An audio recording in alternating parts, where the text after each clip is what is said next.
Yun pong 2025 budget, Mr. President, gusto ko po sanang gawing isang halimbawa ito. Nung matapos po yung Bicam, House of Representatives, or whoever was assigned to fill up those 28 blanks. MS, wala naman akong access. Ito yung pinag-uusapan natin. Because I need to know, sino yung nag-fill up? Kasi po, nung ito'y submit na sa Office of the President in the form of enrolled bill, apat na po yung signatories doon, Mr. President. The Speaker, and the Secretary General, the Senate President, and the Senate Secretary. Yung blank po sa pinakahuli, ay po ang para sa Pangulo na po. Doon sa pipirma. So yung enrolled bill, kompleto na po yung detalye, but it did not tell the whole story as to who filled up and what is supposed to be filled up in all those material particulars. So yun pong public access natin, yung taong tutulong sa atin, paano po mapiprevent yung mga ganong pangyayari? For your assurance, Mr. President, kanina po nilapitan ako ni Senator Ping, pagtulungan natin, sabi niya. Thank you, Mr. President. Tulungan o pagtulungan?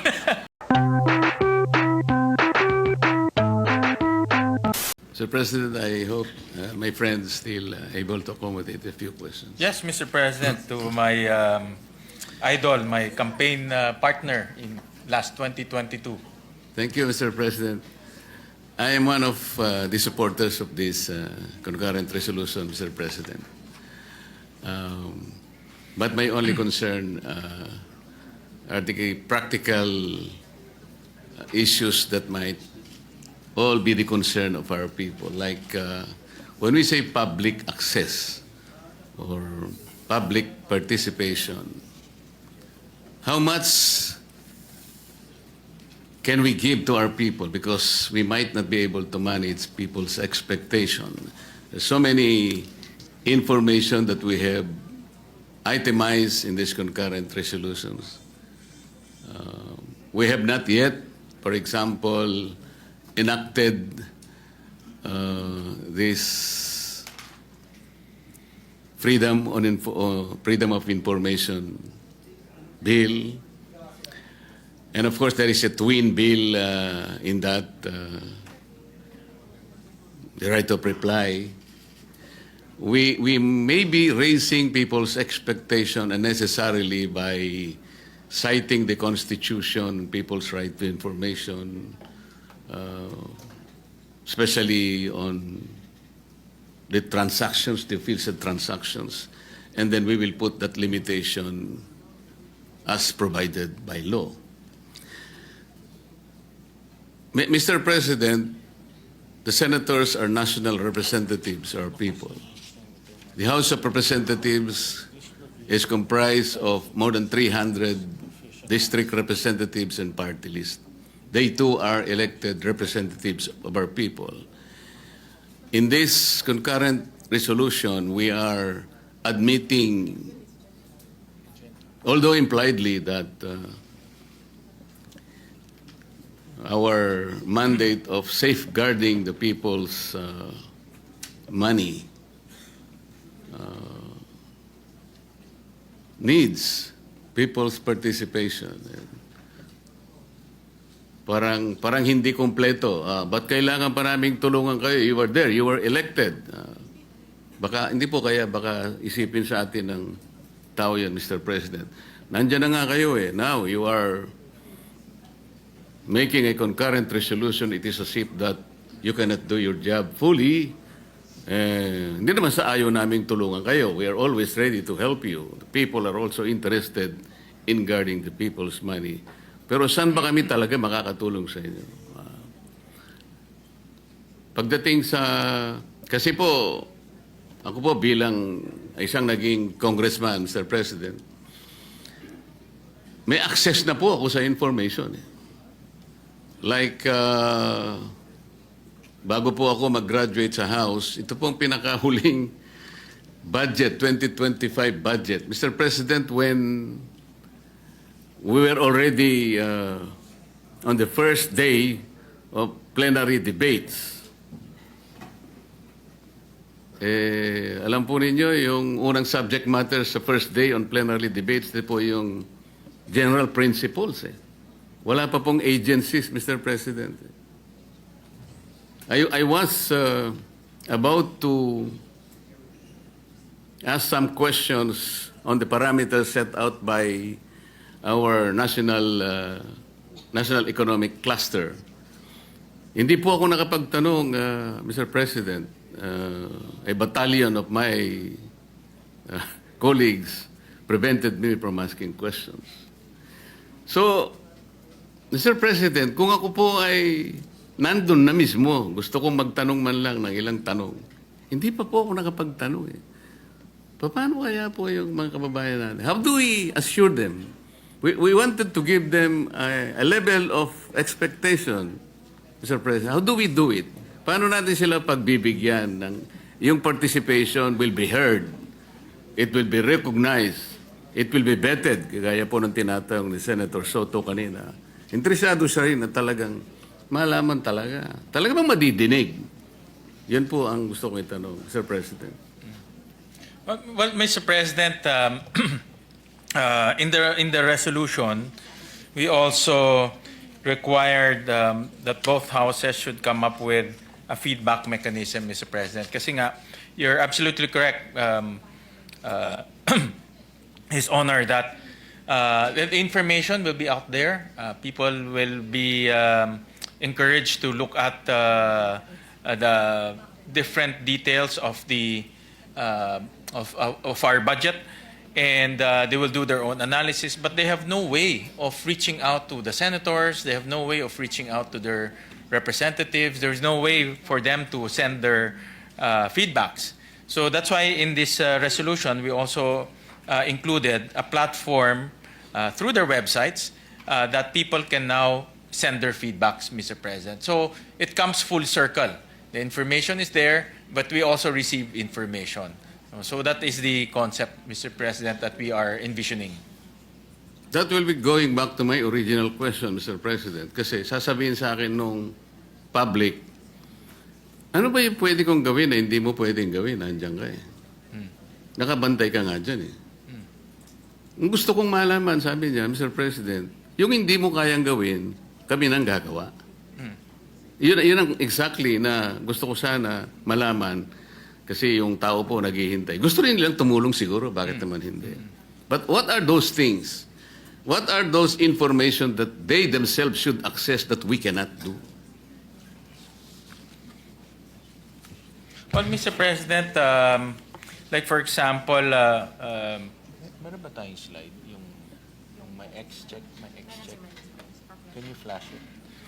Mr. President, I'll flash a slide, no? And when we were doing the analysis of the process, we found out that only the NEP and the GAA is publicly available through the website, Mr. President. So if you are, let's say, a budget analyst, no?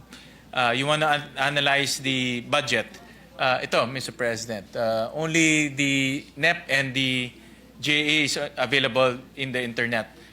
All the rest of the documents in between are not available. So if you want to analyze the budget, especially the movements, it's very difficult for analysts to track the movements because those information is not available in their website. So yun yung gagawin natin available, Mr. President. That the movement in the budget, especially critical documents, will be uploaded as mandated by the two houses, Mr. President. And each of the senators of this republic, Mr. President, is in a position to secure the assistance of a budget analyst. Not necessarily, Mr. President. People expect us to know the basic of the budget process and budget analysis. Of course, not all of us come from the same background, but the public expect us to know at least the basics, Mr. President. That is the point, Mr. President. Ako po, dahil neophyte ako, I would expect a lot of assistance from my staff, mga kaibigan po namin na makakatulong sa pag-a-analyze ng budget. Importante Correct, po Mr. kasi President. ito. So sasabihin sa akin nung mga kabarangay ko halimbawa, which constitute a small portion of the public, bakit mo pa kailangan itong mga barangay mo? Meron kang mga staff na doon na mag-a-analyze dyan, matutulungan ka. Siguro hindi na kami kailangan sapagkat kami napakarami rin naming problema. Tsaka mas meron kayong paraan at saka kayo may mga tao din kayo na talagang tutulong sa inyo. Parang sa kanila ay kalabisan na. Parang hindi kami masyadong makakatulong dahil sa kayo naman ay merong karanasan at kung wala naman ay talagang maraming tutulong din sa inyo para pagtulong-tulungan yung pag-a-analyze ng budget without the people themselves. Except, for example, in other instances like the academe, talaga naman pong nakakatulong yan. Yes. At talagang nandyan naman po sila talaga. Yes. Not necessarily the general public. Yes. Ano po? Tama, Mr. President. In fact, typically, even here in the Senate, we engage the academe quite often, especially those who are involved in, let's say, public governance or political science. Parte ho yan ng kanilang mga aralin, Mr. President. So, in other words, we can also tap the academe to help analyze the budget. The budget is it's a very complex document and ang dami hong detalye. So if we can engage the academe to also participate in the analysis and help give us fruitful recommendations that can form part of our process, Mr. President. Yun pong 2025 budget, Mr. President, gusto ko po sanang gawing isang halimbawa ito. Nung matapos po yung Bicam, ako po ay member pa ng House of Representatives. Natanggap ko po yung Bicam report. Kung hindi po ako nagkakamali, mga December 6 po yun, 2025, but about 6:35 in the evening. So napakakapal po yun, siguro about 400 pages, if I'm not mistaken. I tried my best na sundan po talaga, pero given the limited time, kasi masyado nang sigido po yun eh. Ang napagtunan ko na lamang po ng pansin, yung pinakahuli, Mr. President, I'm referring to the special provision in the Bicam report. Napansin ko po talaga, there were about 12 or 13 pages containing about 28 blanks. So ang ginawa ko po, Mr. President, ay tinignan ko po, pinagsikapan ko pong hanapin kung merong instruction na nandun nakalagay, like I was expecting that an annex is appended in the report where the material particulars that will be accomplished to fill up the blanks, the instruction to fill each and every blank in every page, sana nandoon yung, for example, on page 22 halimbawa, this is supposed to be the figure that will be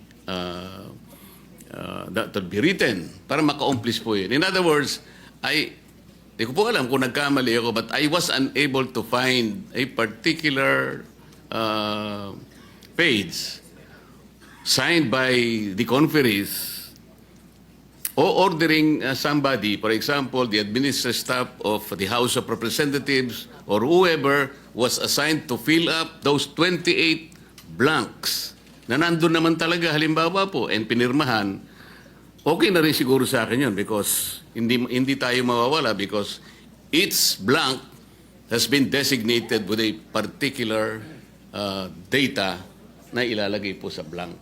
Wala po eh. So I was asking, nagpunta po ako sa office ng Secretary General. Nagbabakasakali po na makahingi ng, makita yung enrolled bill because sa ating tuntunin, I think even in the Senate, meron pong 3 or 4 copies na naiiwan po sa either the Senate or the House of Representatives. The problem is, wala naman akong access. Ito yung pinag-uusapan natin eh. Because I need to know, sino yung nag-fill up? Kasi po, nung ito'y submit na sa Office of the President in the form of enrolled bill, apat na po yung signatories doon, Mr. President. The Speaker, and the Secretary General, the Senate President, and the Senate Secretary. Yung blank po sa pinakahuli, ay po ang para sa Pangulo na po. Doon na sa pipirma. So yung enrolled bill, kompleto na po yung detalye, but it did not tell the whole story as to who filled up and what is supposed to be filled up in all those material particulars. So yun pong public access natin, yung taong tutulong sa atin, paano po mapiprevent yung mga ganong pangyayari? Well, Mr. President, thank you for that question. In fact, I raised that to our technical team here in the Senate that those things should not happen in the 2026 budget. Not under my watch, Mr. President. That the members will be given blank materials to sign, Mr. President. I reminded them to be very strict in the review. Kung kailangan po 2, 3, 4 times to review the documents before letting the members sign, they should do it, Mr. President. So that's a strong reminder to the technical staff, Mr. President. So I know that narinig ko rin yan, Mr. President, during the last budget season, Mr. President. I'm not very sure on the details, Mr. President. Personally, I didn't see any blank items, at least sa akin, Mr. President. But since that is an issue that came out, so I reminded our technical staff to be very detailed in scrutinizing the budget materials, Mr. President, especially the ones we will be signing, Mr. President. Thank you for your assurance, Mr. President. Kanina po, nilapitan ako ni Senator Ping. Pagtulungan natin, sabi niya. Thank you, Mr. President. Tulungan o pagtulungan?